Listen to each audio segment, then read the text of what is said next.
সকাল সকাল রেডি হয়ে গেছি। আজকে দিনটা হচ্ছে রবিবার, আর রবিবার মানেই জানো ছুটির দিন। আজকের এই ছুটির দিনে আমরা যাব বনগাঁতে, তার জন্যই কিন্তু রেডি হয়ে গেছি। কেন যাব, কিসের জন্য যাব, সবটাই বলবো, তবে সাথে থাকতে হবে। Hello everyone, good morning. সকাল সকাল আমরা তো রেডি হয়েই গেছি। তোমরা সবাই খুব ভালো আছো তো? তোমাদের সবাইকে আমার নতুন একটা মিনি ব্লগে আবারও ওয়েলকাম আর অনেক অনেক ভালোবাসা জানাচ্ছি। আজ কিন্তু প্রচন্ড গরম, দেখো রেডি হয়েও কেমন ঘামছি। তো কেমন লাগছে আমাকে অবশ্যই কিন্তু কমেন্টে জানিও। তো ওদিকে রেডি সেটি হয়ে ঘরে ভালো করে তালা ঠালা দিয়ে এই যে আমরা তিনজনে মিলে বেরিয়ে পড়েছি। দেখতেই পাচ্ছ বাইকে করে যাচ্ছি। আমরা বাইকে করে স্টেশন যাব, স্টেশন থেকেই ট্রেন ধরে যাব বনগাঁতে। হাবড়ার দিকে যেতে গেলেই এই কালী মন্দিরটা পড়ে রাস্তার ধারেই, তো কালী মন্দিরে নমস্কার করে তবেই যাই, মাকে দর্শন করে তবেই যাই। পেলে মাকে দর্শন করে মাকে নমস্কার করে জানালাম যে আমরা যেন সুস্থভাবে যেতে পারি এবং সুস্থভাবে বাড়ি ফিরতে পারি। তো জানিয়েই আমরা কিন্তু স্টেশনে চলে এসেছি, আর তোমাদের দাদাভাই গেছে গাড়ি রাখতে। এটাকে গ্যারেজ করে আমরা স্টেশনে উঠে বসে রয়েছি। এদিকে দেখো একটা ট্রেন এসেছে, মানে ট্রেনটা যাচ্ছে শিয়ালদার দিকে, তবে আমরা তো এটাতে যাব না, আমরা যাব বনগাঁর দিকে। তো এই দেখো আমরা হাবড়া স্টেশনে তিনজন মিলে বসে রয়েছি একটা ছায়ার জায়গায়। 10 মিনিট বসার পর অবশেষে এই যে হাবড়া থেকে ট্রেন ছেড়ে দিল। আর কি বলবো, ফাঁকা ছিল ট্রেনটা। আমার না ট্রেন জার্নিটা ভীষণ ভয় করে, কেন জানি না এতটা ভয় করে। আমার সবসময় মনে হয় যে অটোতে বাসেতে গেলে কি হয়, ওদেরকে আমি যদি নাও উঠতে পারি ওদেরকে বললে ওরা একটু দাঁড়াবে, বাট ট্রেন তো কারোর কথা শুনবে না, এটাই আমার বারবার মনে হয়। আর চলে এসেছি বনগাঁ, আর আমরা কিন্তু যাচ্ছি বনগাঁতে আমার ভাইয়ের শ্বশুর বাড়িতে আর কি।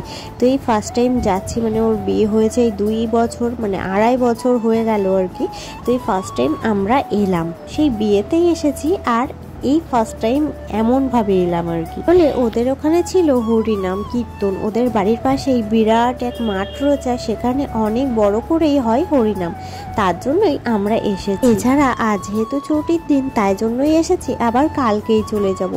তো ওদিকে কিছুক্ষণ বসে একটুখানি রেস্ট নিয়ে তারপরে দেখো এই যে ওদের মাঠে চলে এসেছি, এখানেই হরিনামটা হচ্ছে আর কি। পাচ্ছ কত বড় জায়গা, কত বড় প্যান্ডেল, সত্যি মানে খুব সুন্দর লাগছিল। আর এইখানটাতে কুঞ্জ ঘর করেছিল, দারুণ লাগছিল, দারুণ। তবে আমি এখন ভিতরটার দিকে যাইনি, মানে একটু বাইরের থেকেই দেখছিলাম আর কি, যদিও বা সবে এসেছি, তো এসে নাইটি পরা রয়েছে। আর এখানে দেখো কোনো লোকজন তেমন নেই, কারণ এখন তেমন কিছুই হচ্ছিল না।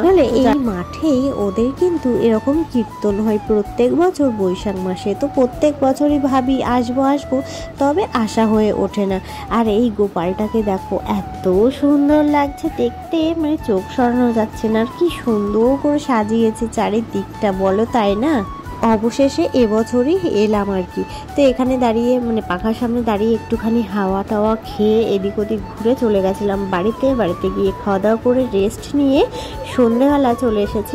আসলে ওদের কিছু কেনাকাটা ছিল, মানে আমাদেরকে কিছু কিনে কেটে দেবে, তার জন্যই চলে গেছিলাম আর কি একটু বাজারের দিকে। হাবড়া হয়ে যাচ্ছে, মানে হাবড়া বলতে বলতে হাবড়া হয়ে যাচ্ছে আর কি।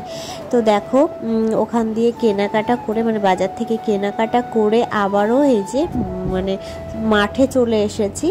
তো মাঠে দেখো অনেক লোক, এখানে কীর্তন হচ্ছে এখন।